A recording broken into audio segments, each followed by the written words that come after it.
When I was watching The Mandalorian Season 2, I couldn't help but think to myself, why didn't they make a video game of this after the first season? I mean, all these characters, all these adventures, all these planets. You've got the recipe here for an amazing video game. And Hello Greedo here on YouTube echoed those sentiments. He made the video, I didn't. But I was like, wait a minute though. Isn't there sort of, kinda already a Mandalorian game of sorts? And truth is, there kinda is. And that's Star Wars Bounty Hunter. And I saw tons of parallels when replaying this game recently. Because I said, I have to. I have to do a retrospective on this game. I'm like, it's timely because of the popularity of The Mandalorian and all the different things that went into that show and all the lore of Star Wars that's put forth. So yeah, you can kind of consider this to sort of be kind of like the Mandalorian game. It's not quite there. It's not exactly like there. There's no Grogu. You don't have a lot of the same characters. But the perfect template is sort of set for that game.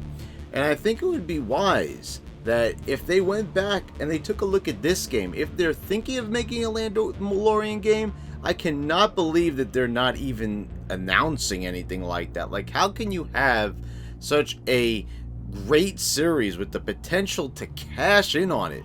Don't they know anymore? Like, this is the thing. How come Star Wars under George Lucas, did they know how to cash in on the series that much and they can't figure it out? Well, guys, without further ado, here's my retrospective of Star Wars Bounty Hunter. For the first time in Star Wars video game history, we finally got to escape the seemingly endless stream of Rebels versus Imperials and Jedi versus Sith plots and scenarios from the majority of Star Wars games. This time around, we got to assume the role of a certain famed bounty hunter. No, not that one, but Jango Fett, jetpack and all, along with his other arsenal of weapons, in this direct tie-in to Star Wars Episode 2 Attack of the Clones. And it came at a time when LucasArts was on fire, releasing a tremendous amount of Star Wars video game content, and it was released in the same year as Jedi Outcast and Jedi Starfighter, and we were still recovering from the amazing Star Wars experience of Rogue Leader from the year before, and KOTOR was not even a year away. Man, looking back at this era of pre-Disney Star Wars, boy oh boy is the Star Wars brand slacking nowadays. So as I said, we are Jango Fett, but no, we really are Jango Fett, as the real Jango Fett is here, as Tamora Morrison is doing voiceover duty throughout, and this adds so much production value to this game, and one of the reasons that despite certain flaws, which trust me I'll get to, I love this game. The cutscenes and story are so much fun to watch unfold. Maybe one day we'll get that Mandalorian game and have Pedro Pascal along for the ride, and maybe Tamora Morrison can come back for Boba Fett voice work. Oh, and right off the bat, what's this? Doesn't that ship look oddly familiar? Is that the Razor Crest from The Mandalorian? No, it's actually Jaster's Legacy, but man, does it look similar or what? You'd have to be joking to not assume the artist on the Mandalorian team did not feel inspired by this design when creating Mando's ship. So let's touch on this story. Palpatine orders Count Dooku to do something about the Bando Gora, which are becoming an increasing threat to him, and also tasks Dooku with finding a suitable host for the upcoming clone army. Dooku appears and contacts Jango Fett to hunt down and eliminate the Bando Gora leader, who just so happens to be his former apprentice, Kamari Vosa. Dooku has upped the stakes of his challenge, unbeknownst to Jango, by offering the same bounty for Vosa to Jango's fellow Mandalorian rival, Montrose. Vosa is probably one of the Sithiest of Siths I've ever seen. She's a classic Sith, kind of like the type you'd see in the KOTOR series, just dark, brooding, and tremendously evil. The Bando Gora are actually a race of creatures who deal in death sticks. You wanna buy some death sticks? Yes, those death sticks. Wow, talk about a deep cut. Turns out these things are actually narcotics. Yeah, so we actually get a Star Wars race that are dedicated drug dealers for what might be the first time ever. This concept definitely is new to the Star Wars universe, but you kind of figured with all the creeps hanging around the cantinas, someone just had to be selling. In fact, you will even travel to a death stick manufacturing plant. All it took was one mention in the movie, and these absolute madmen at LucasArts made it not only a plot point, but an entire level dedicated to it. The Bando Gora are probably one of the creepiest bunch of Star Wars creatures out there in the expanded universe. They seem to be simply barbaric and violent, crazed Neanderthals at first glance, but somehow are able to manufacture and ship narcotics. Go figure. Somehow this feels more Star Warsy than the witches we'd go on to see in the Clone Wars and Jedi Fallen Order, but it definitely seems a bit out there. Also adding to the cast of characters, we've got a Toydarian as our sidekick by the name of Raz, who informs us of the available bounties, and you'll meet up with Jango's accomplice, Sam Wessel, along your adventure, and you guys have a complicated partnership to say the least. So, Star Wars Bounty Hunter is a run and gun game at its core. It's shoot and shoot quick and shoot a lot. This was my second playthrough of this game on my GameCube for this review, and I think I've pressed the A button more times in this game than I'd ever in any other video game. Enemies take a few hits to kill, and there are a lot of enemies to kill. I mean, holy fucking bantaballs. Are there a ton of nerf-hurting mofos to have a blaster bolt with their name on it. Enemies will flood the screen as you fight your way through the henchmen of the numerous bosses you're after as you go from planet to planet on the hunt for clues and information to find Kamari Vosa. These bosses have bounties, but littered throughout the levels you can go after bonus bounties, but these are just so inconvenient and they're pointless to boot. Let me explain how this works. So, as you're blasting your way through seemingly endless waves of goons, you'll have to stop dead, select your scanner, and thankfully you can pause your game to do so, but then you must actually scan the target, which takes 5 whole seconds, and while that sounds like a very short amount of time, dear lord, does it feel like an eternity in the heat of battle.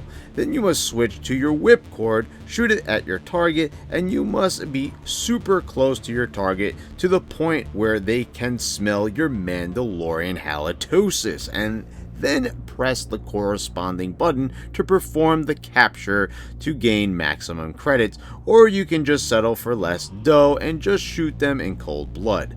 But how do you know who to scan? Oh, why, that's simple, my good man. Just scan everyone with a pulse. Okay, well, that's annoying, and what am I using this money for, by the way? Can I buy extra weapons? No.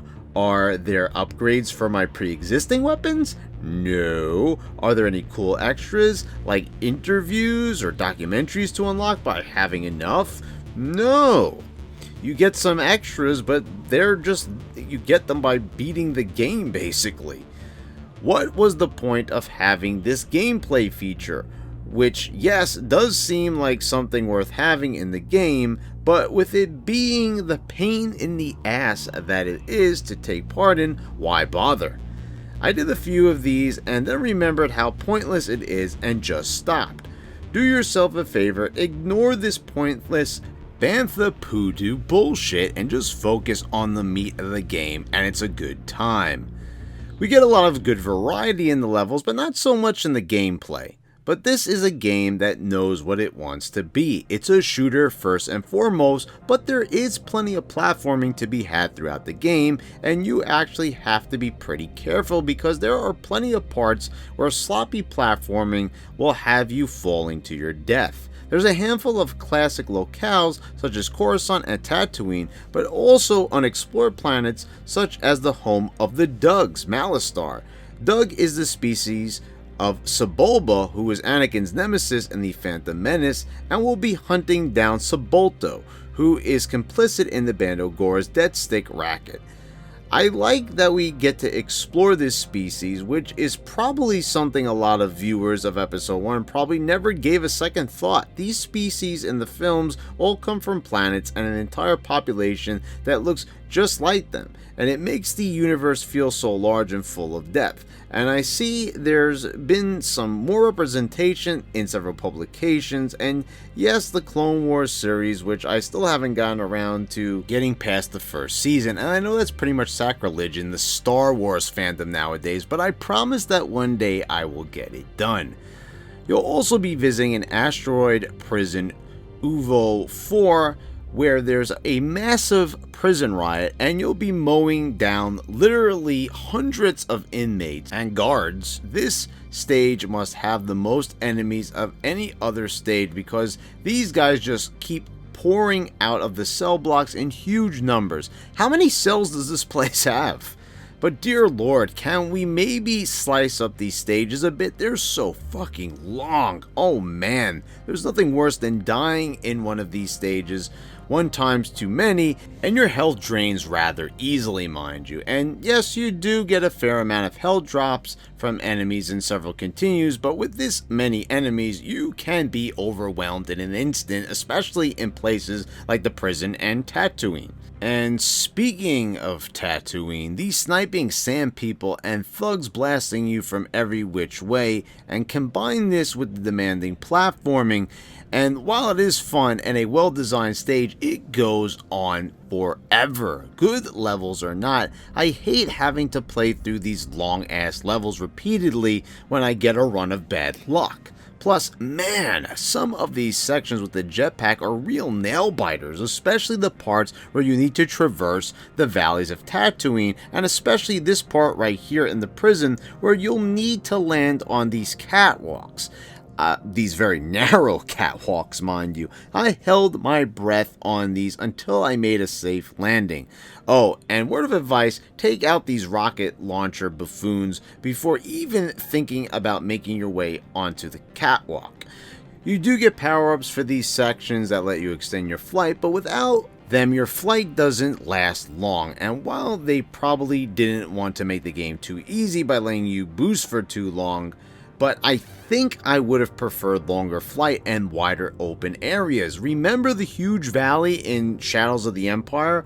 Well, that was pretty massive, but you could fly way longer. Don't get me wrong, it's still fun to use, but I think it honestly could have been implemented a little better because it does make the jetpack look a little silly with these tiny 5-second bursts. And while we're on the topic of Jango's arsenal, we might as well talk about the rest of his other weapons. My advice, stick to the blasters. My poor thumb. You have 2 blasters by default, and you must repeatedly press the A button on the GameCube controller to continuously shoot. This game will make you beg for the days of the turbo controller because my thumb was literally sore. No, and I'm not just saying that to make this review sound funny or exaggerated, to really emphasize the monotony. No, I really had to pause the game for about a minute and give my thumb a much needed break. I nearly forgot how tasking it was playing this game years ago. It's a thumb workout, but why am I saying stick with the blasters? Because I found out that the flamethrower and the other guns just are impractical because the flamethrower is just so damn slow. And I mean, it's funny dousing thugs with flames and watching the animation of them running around screaming in pain, but it is a rare moment when you get an enemy alone. because you're going to want to blast through the baddies as fast as you can and leave no one standing before they get to you first. The jetpack rockets are useful though, especially in the prison to fend off the enemies with the rocket launchers, so at least there's something worth using. Going back to the design of these levels, though annoyingly long, I really do love some of the spectacle and moments these stages offer. Sliding down the side of a building and jetpacking to another high above the clouds of Coruscant, and especially this part where you're hanging by a railing by mere fingertips as you scale from one building to another.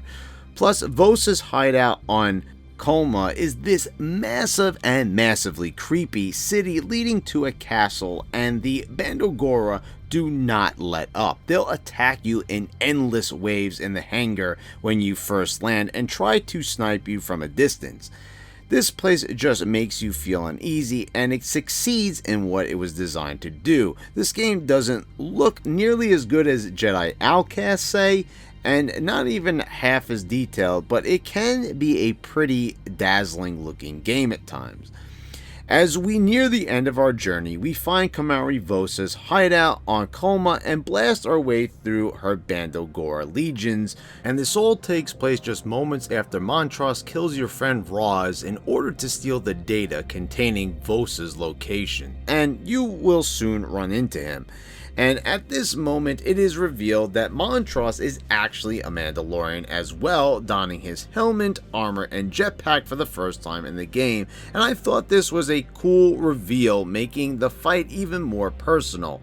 How does Jango end up winning this fight? Well, in a moment that brought back recent memories of the Season 2 premiere of The Mandalorian, the creepy shadow-welling Bandogora rip Montross to shreds as Jango leaves him for dead. Doesn't this remind my fellow Mandalorian fans of the scene where Mando strings up a gangster to a lamppost and shoots out the lamppost to allow strange, mysterious, shadow-dwelling creatures to rip him apart? You can't tell me the Mandalorian team didn't take that idea from this game. Soon the Bandogora will get the best of you, and while captured, Zam Wessel, who you actually abandoned in a cell on Tatooine, comes to your rescue. As you make it to Vosa's chamber, you'll engage in a pretty easy fight where you'll wrap her up in your whipcord and fire away. Rinse and repeat, and Count Dooku will appear to deal out the final blow with a force choke. Count Dooku offers Jango the series-defining offer to have a clone army modeled after him, and Jango agrees with the request to have an unaltered clone for himself, and the direct tie-in to the events of Episode 2 are complete. The elements with Vosa are way darker, and the adventure is way different than anything I would have envisioned as the events that took place before the film, but that always seemed to be the theme of the expanded universe during this time, always dark and going further in these themes than the films. Bounty Hunter is definitely a great original perspective to add to the Star Wars game lore, even if Disney would come along and ruin all that. Yeah, I'm not ranting on Disney's Thanos-like snap of the fingers erasure of the expanded universe, relegating it to moot legends status, because I've done that in previous retrospectives, but yeah, they definitely should take a look at this game as the perfect template for a Mandalorian game. Come on, you fools at LucasArts. Now that there's been a recent announcement of the resurrection of LucasArts as a publisher and a refocusing on the video game realm of Star Wars, this is the perfect time to start tinkering. Come on, you bums, let's get it done. Get us back to this amazing era of Star Wars gaming. There I go ranting again, so I better cash in my bounty right here. Well, guys, that just about does it for this retrospective. I hope you all enjoyed the video, and please subscribe if you haven't already. Click the bell so you get auto notifications when I post all my new videos. I want to thank all my patrons for your continued support, and thanks again, guys. I'll see you next time.